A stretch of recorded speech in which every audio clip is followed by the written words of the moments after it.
Hey, what's up, kids? It's me, the Mick. I am back today with some more Warhammer 40K lore. Today, I will be covering the Space Marines.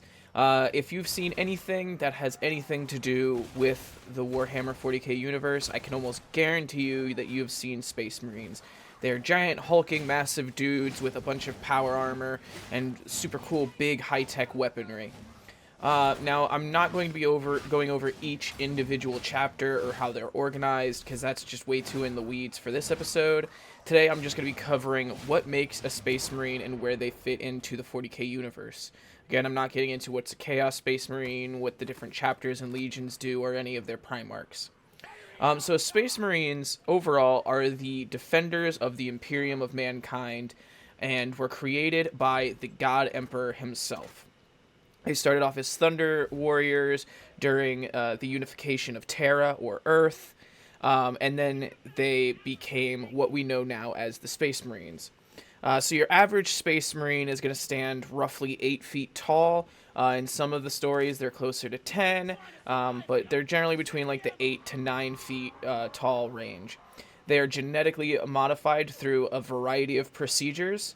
And the making of a Space Marine starts with the quote-unquote tactical acquisition, or better known as kidnapping, of young boys from various planets.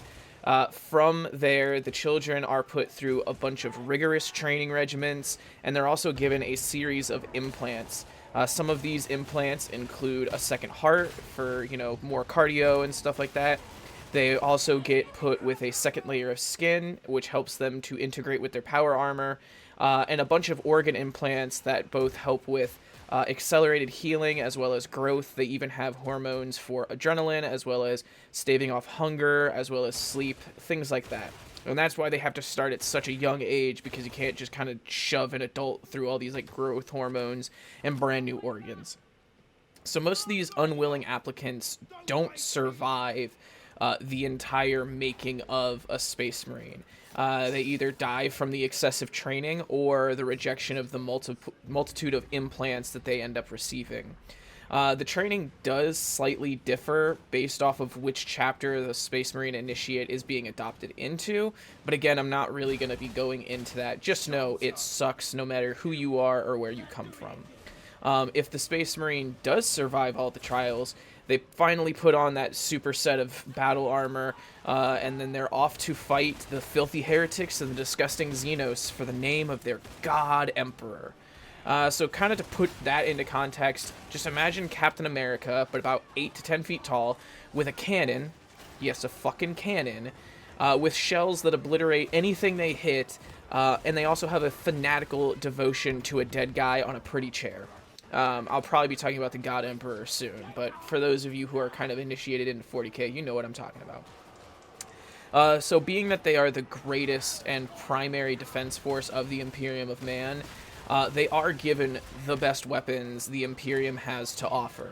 The main one that probably the majority of people know, even the people who aren't familiar with 40k, is the bolter rifle, the giant big fuck-off gun that they are always seen carrying. The bolter shoots high-velocity explosive rounds, which obviously explode on impact of hitting their target. If a normal human being, just a regular run-of-the-mill guy, tried to fire one of these weapons, the recoil alone would practically obliterate that person. You're not living if you are firing this weapon as just some guy who thought it was cool.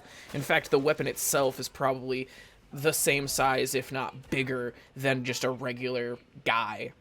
Space Marines are also easily identified by their giant beefy power armor, which of course everybody's probably seen in multiple iterations, even if you're not familiar with 40k. The armor is made of this weird element known as ceramite, which is practically indestructible to most forms of conventional weapons. Obviously, Space Marines can still get blown up. If they take enough las rifle rounds to the face, they're not getting back up. Their helmets, which is part of their power armor, also have integrated heads-up displays. It highlights all but pretty much any of the most cloaked enemies that are around them, and also highlights objectives for them and helps them to kind of keep track of their squad, communication, things like that. Now, when a Space Marine does fall in battle, because they can still die, even though they are practically immortal without being killed, and these massive hulking creatures that are just the epitome of what mankind can make, there's kind of two options for them. For the Space Marines that do kind of have a little bit of life left in them, they're shoved into these giant mech walkers that have not hearses. They have coffins on the front of them. And these are known as dreadnoughts, where they will continue to fight for the Emperor's glory. The others get a special visit from specialized units called apothecaries. And if they cannot heal the Space Marine, they harvest what they call the gene seed from the Space Marine, which is pretty much the genetic makeup of the Space Marine. It's kind of a fancy way of just saying all the organs and implants that were put into them, because it's really expensive and it's really hard for the Imperium of Man to keep making all those organs. So unfortunately, that just means you pretty much get dissected and all your cool, fun stuff is taken out. All in all, Space Marines are just this giant super soldier that can withstand near endless amounts of punishment. They know no fear, they don't get hungry, they don't get thirsty, and are specifically designed to protect mankind, and that is their one job in the universe. If you want more of if you want to know more about the Space Marines, please let me know. Thank you so much for watching. If you want a deeper dive into their separate chapters, legions, Chaos Space Marines specifically, or anything specific with 40K, or any other kind of gaming content, let me know in the comments below, and I'll see you kids in the next one.